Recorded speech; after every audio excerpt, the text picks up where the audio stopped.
G'day guys, Matt here from Not in the Manual. Today I've got a little trip to do for work up to a place called the Hunter Valley. Now that's about a 2-hour drive north of Sydney, so I will be doing some supercharging today because there's not much charging up in that area at all. There's an NRMA 50 kilowatt charger. There's two of those it's not too far from where I'm going, but they can be a bit unreliable. I'll use them if I have to, but I'd much rather just top up enough at a supercharger before I go up into that area, just so I've got enough to run around for the day.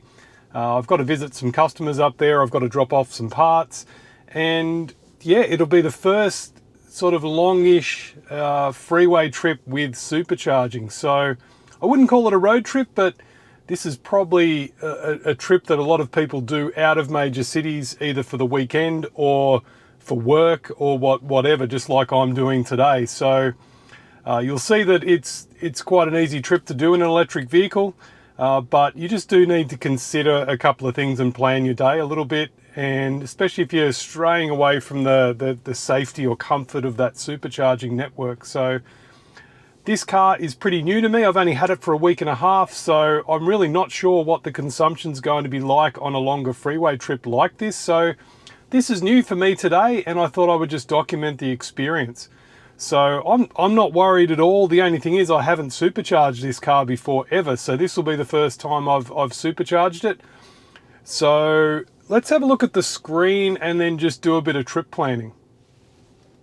Okay, so if I look at the trip overview here, you can see I'm going to arrive at Singleton. I've got to go to a town called Singleton. Now I've got two different ways I can do it. So it's going to be 2 hours and 4 minutes if I go this way, and it's going to be 1 hour and 28 minutes, 2 hours and 28 minutes if I go that way. So this is obviously the quicker way.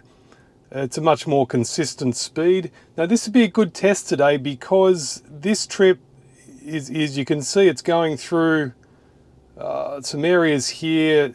It's undulating. There's a lot of hills and a lot of downhills as well. So it's a good mix. It'll be a really good efficiency test. Okay, so I just changed that. Tried something different. So what I did in the navigation was, you can see if we scroll down here, I decided I need to go to Singleton, and then I thought, then I need to just come back home. So I've put in St Ives Shopping Village here. So all I had in the navigation was Singleton and St Ives Shopping Village. If we go into Edit Trip, you'll see that. So I wanted to go up to Singleton here and then come back down near home to St Ives Shopping Village. And that's all I've given it, and just put it in the correct order that I want to do it in. Hit done. Then it works it out. So it's going to take, it's planning the day how I was going to anyway. So it wants to take me to the Central Coast Supercharger, and you can see that it's telling me a 15-minute charge and getting to Singleton with 30%. Now this is where it would be great to be able to just click on there and say, no, I don't want to turn up to Singleton with 30%. I want to turn up there with 50%. So we can do that in a better route planner, which we'll have a look at in a minute. But yeah, you can see this is planned. I could just follow this if I wanted to. And I know here it's factoring in terrain and weather and things like that, but I think sometimes this really doesn't get it perfect. And when you actually start driving, you realize that you can drive a lot more efficient than what the car is planning. And then this will adjust as you do it. So I'll go to the Central Coast Supercharger, and I am going to charge a bit more there because I know from this point to Singleton, the car is going to use 60% charge roughly. So I know going to here, it's going to be 20% charge to get to this point. And just because I've traveled this route so many times, yeah, I just sort of know that I'm just going to be able to drive up to Singleton, get there with 50 or 60%, drive around during the day, and then come back and swing past by this Central Coast Supercharger again, or the Heatherbrae Supercharger up this way. So yeah, let's just get going because this is going to just change and adapt as we go today. And I could just do my own trip and just navigate straight to this supercharger first, then do another trip plan from that point, and we'd be fine. So you could just input each leg of your journey into this separately. So you can see here it's already preconditioning my battery for supercharging. I'm only at 26 degrees here with the battery this morning. Weather, where are we? What's the car reporting? 15 degrees outside, so that's going to ramp up a bit today. We're expected, I think, mid-20s today. So ideal driving weather. So what we will do is just have a really quick look at a better route planner before we go. All right, I've inputted the same trip information into a better route planner here, and it's actually giving me a much better plan here at the moment. So it's getting me to go to the Central Coast Supercharger, asking me to charge to 90%. Then it says we're going to get to Singleton with 49%.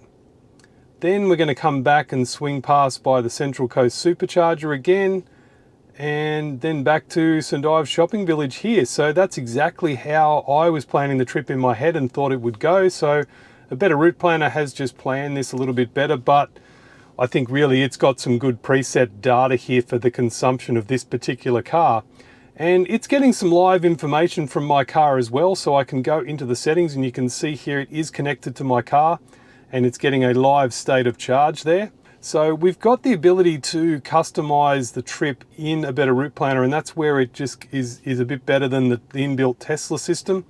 So I can actually click on any of these destinations here and then give it a state of charge arrival of what I want to have. So if I wanted to get to Singleton with 60%, I can just change this figure to 60% and get it to recalculate. We'll see how the day goes. I've just basically got a goal today of dropping off some stuff with a particular customer and having a meeting with them about a couple of issues. And then while I'm up that way, I'm going to try and visit some other customers, but it really depends on how long I need to spend with each customer. So I usually just these days are a little bit unplanned anyway. So yeah, let's get going and we'll give you some updates as I'm on the drive and as things adapt and change here with this system. And yeah, we'll have a look at where the economy is sitting at. So really today it's a bit of an economy test anyway. So yeah, let's just see how we go.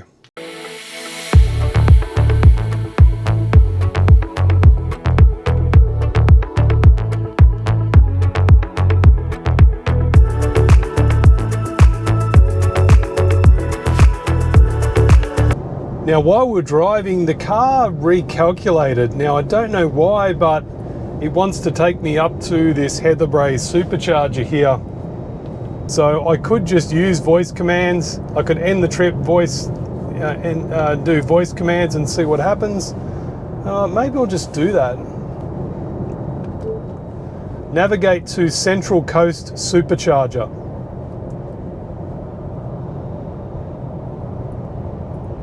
There we go. Okay, that's a safer way of doing it.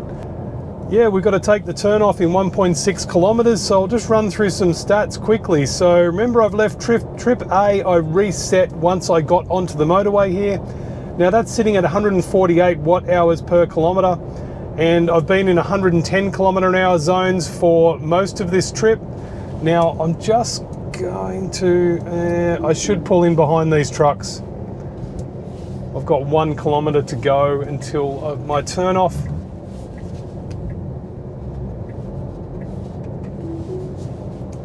We were 148 watt hours per kilometer, and for the whole trip we're at 159 watt hours per kilometer. So that's including the 10-minute drive on sort of normal suburban roads. So we're going to take this exit here. Now this supercharger is a bit out of the way. I don't really like using it, but for this trip today it works out perfectly for me to charge here. I think this is only going to be a quick charge. It should only take me about 15 minutes to charge here. Not even that. We'll see what speeds we get. I mean, I'm arriving with a high state of charge, but I've really got no choice because I need to top up here. So, okay, so last 50 kilometers, 135 watt hours per kilometer, 273 kilometers of range left if I keep at that current consumption.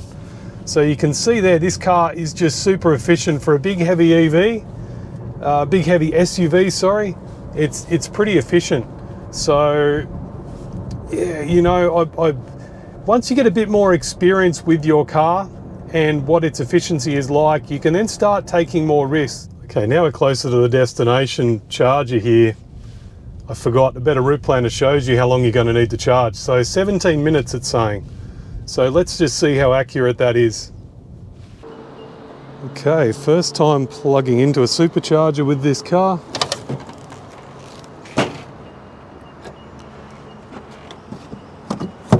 Let's go in and see what speed. All right, ramping up.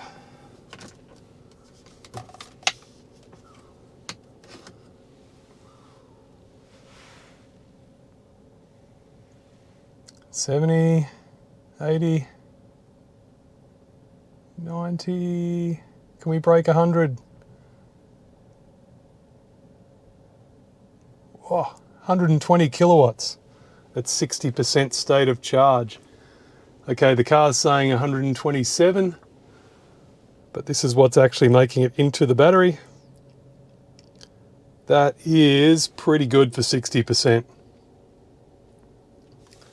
So what you can do if you're not sure, click on the battery here, takes you to the charging screen. Now I want to just charge to, I've just set my charge limit to 80. We want to set it to 90. So yep, there we go, 15 minutes remaining. We got in here at 9:20, we roughly started charging. And we've dropped back to 97 kilowatts and 88 kilowatts into the battery. So yeah, I'm pretty impressed with that at, well, 65% state of charge now. Okay, we're now at 74% state of charge. We're charging at 81 kilowatts still, and battery is at 48.8 degrees. So yeah, all looks pretty standard. Same as the Model 3. If anything, this is just charging a little bit quicker, a little bit higher speed, but as you know, that can vary slightly with the circumstances anyway. Yeah, so it says we're going to, right now we would get to Singleton with 42%, so I want a bit more than that. And so we're going to go to 90%, I think, just to give me that extra bit of charge for today. It's telling me I'm going to get back to, if I went to Singleton then came straight back, I'm going to get back to the Central Coast supercharger with 9%, and then it's going to get me to charge for 10 minutes and then get back home. Now I'm going to want to get back home with at least sort of 20 or 30%, so I don't have to worry about charging at home tonight. I just want to be able to charge at work tomorrow. So yeah, I want to get home with about 20%. I'd be happy with that. So anyway, this is the plan for the rest of the day. We'll see how things go. So yeah, I've been here just on 10 minutes now. I'm back up to 80%. I've put 20% on the car. Now it's saying 10 minutes remaining to get up to 90%. I'm still charging at, what, 67 kilowatts, which is still pretty quick for 80%. I do miss the old skateboard picture here of the car and the battery. Yeah, anyway, I've got to get over that. So we get a bit more info here. It's just saying what the current price is, 60 cents per kilowatt hour, so pretty expensive. This one, I don't know if it has time of day tariffs, but session cost so far is $9, 15 kilowatt hours. This will be free. I've still got some free supercharging left, 300 kilometers of supercharging. So I'll probably use all that today. But yeah, you get a bit more information, a bit more live information here that you didn't get before. And you get these little tips up the top here. It's just saying battery is almost full. And it was giving me some tips about charge limit as well. So if you put the charge limit down, it just tells you strongly recommend keeping your charge limit at 100 and charge fully once per week. And that's an LFP thing. So I'll put that back to 100%.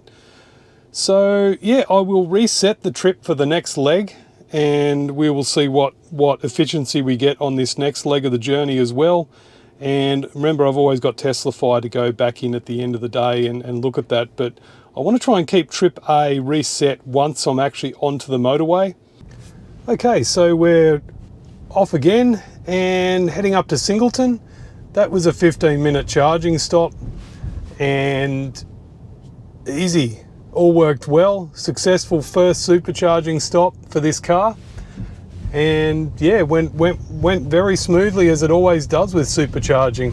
I wasn't too concerned, but another good reason about charging at this supercharger today, just stopping in here for a quick top up, was just if something didn't work with the supercharging, say the car wouldn't handshake or whatever, I could have just gone back home. I had enough range to get back home. I wouldn't have been stranded, but I mean, that was super unlikely to happen.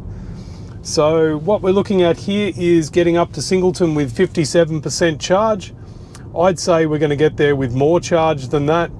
But basically, yeah, I really just wanted to try and get there with 60%. That's what I've done in the past, and that's been enough to sort of get around there and visit some customers up in that area, and then swing back through and do a top-up charge on the way home. The car's now telling me I'm going to be able to go to Singleton and then make it back home straight away and arrive back home with 16%. That could even be doable. I'll make that decision when I leave. It depends how much driving I do when I'm up there today.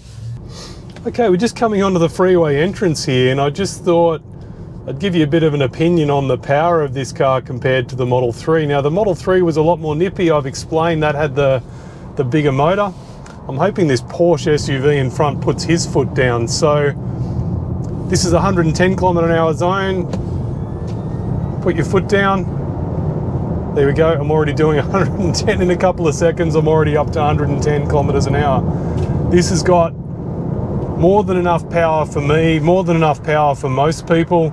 This car, compared to a petrol vehicle, is still pretty quick. So you're still going to get some enjoyment out of the acceleration of this car. And those freeway entrance ramps are fun in an electric vehicle. So provided you don't have a slow ICE vehicle in front of you. So I'm in the left lane here, and I generally don't like to sit in the left lane here with autopilot, because if there is a broken down car with someone walking around it, the car often doesn't like that, and it just doesn't behave very well sometimes. But I'll try and stay in this left lane as long as I can and just see how it reacts to cars pulled over on the side, if there is one. And yeah, I generally just like, and today, a lot of the time there are very slow trucks on this road, and because there are steep hills to go up, it can be a bit annoying, and I just don't like chopping and changing lanes all day. So sometimes I will tend to hang out in the middle lane. And I know it's not, you know, totally correct, but I usually only do it if there are a lot of trucks around, and if I think there's potential of autopilot giving me some grief. I might just change into that middle lane for a little while. You can see here we're hitting the slow truck now. Auto lane change has been super smooth today as well. Now this is ideal conditions, nice sunny day, reasonably clear lane markings. So I expect auto lane change to work well in these conditions. All right, we are 58 kilometers into this next leg of the journey. So that brings us into the territory here for the last 50 kilometers. So we can look at it here.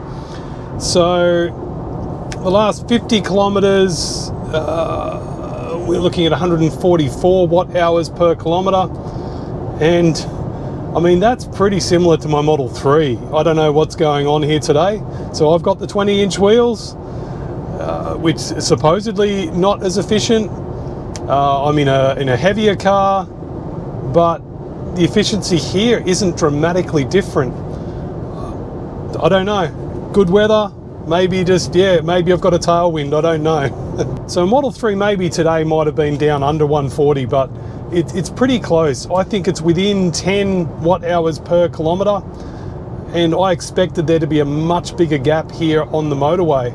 See this road here, it's the white concrete. Autopilot's still been pretty good. I haven't had an aborted auto lane change. We'll just do a couple of auto lane changes here to show you. That's pretty smooth. No wobble, change back. Been pretty consistent today, so yeah, not a problem. It's not annoying me at all today. Autopilot has been perfect. No phantom braking whatsoever today. So what I'll do is I'm going to go do some work, and when I'm heading back, I'm going to do the leg home.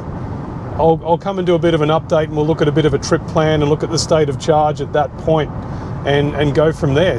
Just thought I'd have a quick look. I went to the drive tab in the energy app, and you can see there it's all green, so I'm doing better than the projected consumption for the car.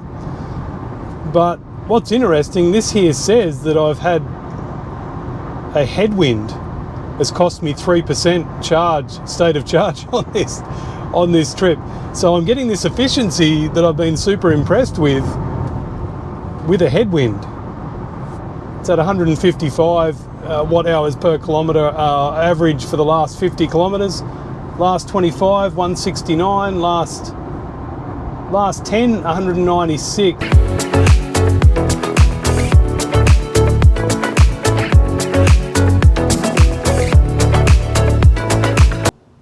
Okay, so yeah, I've had a couple of hours visiting customers here. Yeah, pretty good day.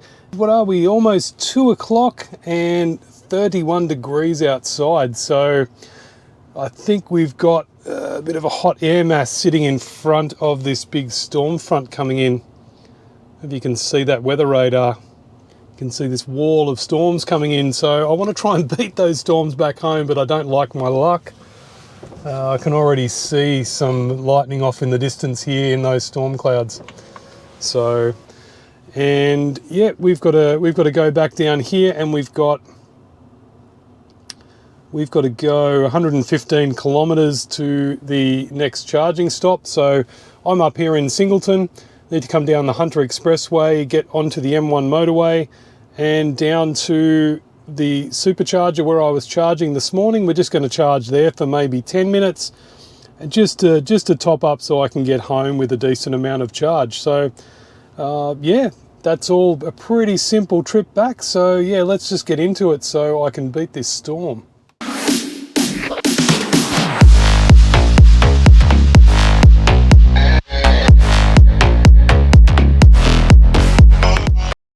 Okay, so we've been driving for 54 kilometres along the Hunter Expressway here. Now this has been a fairly flat road, so my consumption is at 144 watt hours per kilometre. So super efficient. We're at 28 degrees Celsius outside, and the battery is at 37 degrees Celsius. The rear motor's at 46. I find the rear motor in this, being smaller, less torquey motor, just seems to run a bit warmer than what it did in my Model 3. I mean, this is a heavier car too, but not a massive amount. What do we got here? So I changed it here and removed all the charging stops. Now, if I really wanted to risk it, I could make it all the way home and arrive with 6%. But there is no way I'm going to test that out with a brand new car and it hasn't been discharged down to that point before. And I'd really want to just have it do a fair few more charging cycles, discharge cycles down to 10-20%, and charge back up, just to make sure that the BMS isn't going to give me any grief with state of charge down that low. So what we're going to do is stop in and charge. I'm going to charge for about 10 minutes, and that's just to give me a bit of headroom so I don't get home right down to nothing. And yeah, so we're not going to stop for very long at all, just at the Central Coast supercharger. So the same charger that I stopped at on the way up, yeah, we're just going to stop there. Looks like it's getting a bit crowded at the moment. There's only 2 stalls free right now, but by the time I get there in about half an hour, hopefully most of those cars are gone and I won't get a reduced charging speed. Even still, you know, if I've got to stop for 15 minutes to charge, I really don't need to stop for that long. So it's saying 6, I really just need to top up 10-15% charge. So we'll see. I'll make the call once I get there. So this is a bit of a bumpy part of this M1 motorway. I don't know if you can really hear those bumps. You can probably see in the Model 3, my bones were shaking along here in these sections. So this is like a sort of concrete section of road that's just been patched up a million times. And this car really sort of, I wouldn't call this comfort suspension, but it's a good balance between sportiness and comfort. So what it's doing is just taking out the sharp edges of the bumps and smoothing them out. So you still feel the bumps, but it's nowhere near as bone jarring as the Model 3, or I'm guessing the previous the earlier versions of the Model Y.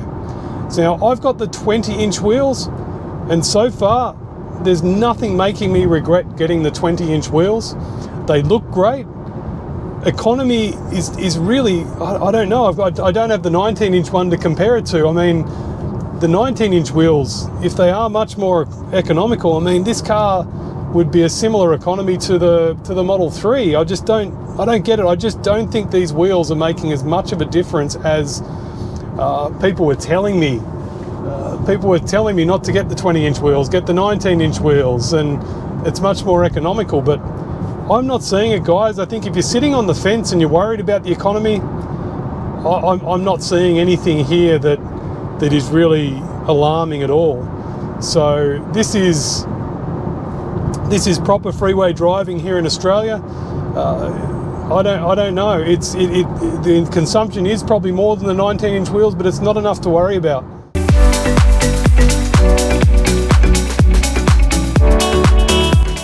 Okay, we've arrived at the Central Coast supercharger. So I arrived with 23%. Now I know it's going to take me 20% to get home. So anything above 20% is what I'm going to have when I get home. I'd really like to arrive home with 20%. Over here, the battery is at 42.5 degrees. So I'm expecting this to charge pretty quick. So let's go and plug in. Fast charging contactor clicked in. Let's see what this ramps up to. I'd say we're just going to see full speed.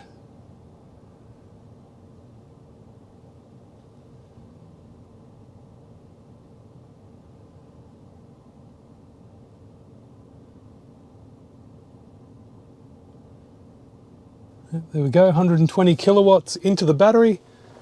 127 here, so pretty much full speed for this supercharger.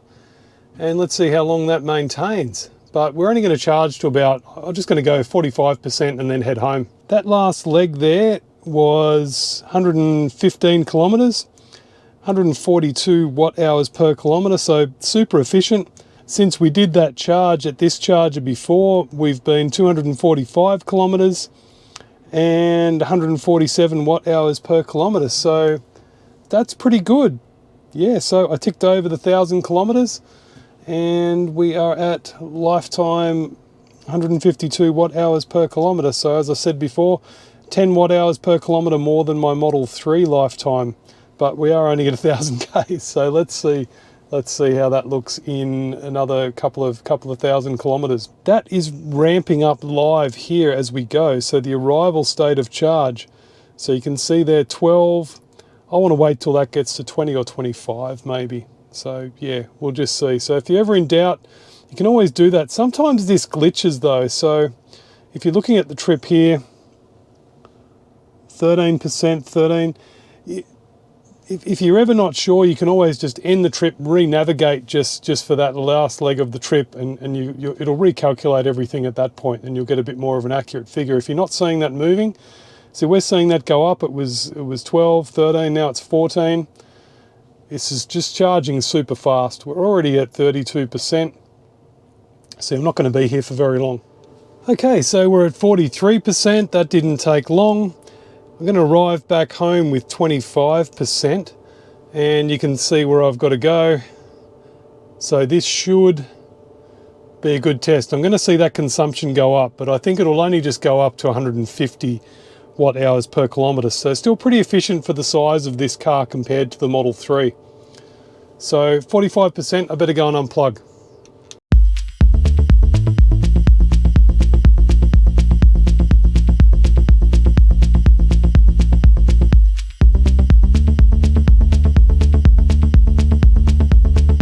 Guys, I might actually have some luck with this storm. I think it's moving southeast, so I may not get it. I may get home before it actually crosses paths with us, but looking out to the right here, it's not that far off.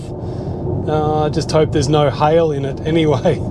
So yeah, we've done 50 kilometers and I thought I'd just check in again. So we've got 152 watt hours per kilometre. Now that was up at about 160, just over 160 before we did that downhill section there. Yeah, this car sits on about 140 watt hours per kilometre and 110 on a flat road, but once you start throwing in some hills there, that's where the difference between this and the Model 3 come into play.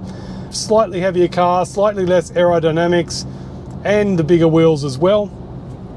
And that starts to bring up the consumption compared to the Model 3. I really estimated 170 watt hours per kilometre for today as a whole, but I will go back, I'll have a look in Teslafy when I get home, and I'll overlay I'll put some trip information here on the screen. Guys, today was just really a bit of an efficiency test because this was the first freeway drive I was doing. So yeah, I guess that's it. That's I've covered everything there. I'm not really going to achieve much in this last section here because this is all just really, I'm going to have a lot of traffic and it's really just city streets. So that wasn't the goal of today. Today was to look at the freeway driving. I've been really happy with the performance of the car. It's a really nice car to do a road trip on. I'm super happy with upgrading to the Model Y. The efficiency is just not as bad as I thought it would be compared to the Model 3. So if you're a bit reluctant to make the change because of efficiency, I haven't seen anything here today on this one trip that I did today. And even my driving around the city, this car is super efficient. And you know, and same as I said before, if you're on the fence about the 19 or 20 inch wheels, I would just, my advice would be just go for the 20 inch wheels. It's great. It hasn't affected my range too much at all. And I really appreciate you watching, and I hope this video was beneficial for you if you're thinking about doing a long trip in the Model Y, or you're considering the Model Y for your next car, or upgrading from the Model 3 like I did. So yeah, it's been a good experience so far, and yeah, I'm going to keep making videos on this. I've got a long list of videos to do. So guys, if you've got any suggestions or anything you want to know, please comment away. You know, I really enjoy answering all of your questions. And yeah, I appreciate you watching, and I will catch you next video. And I beat the storm back.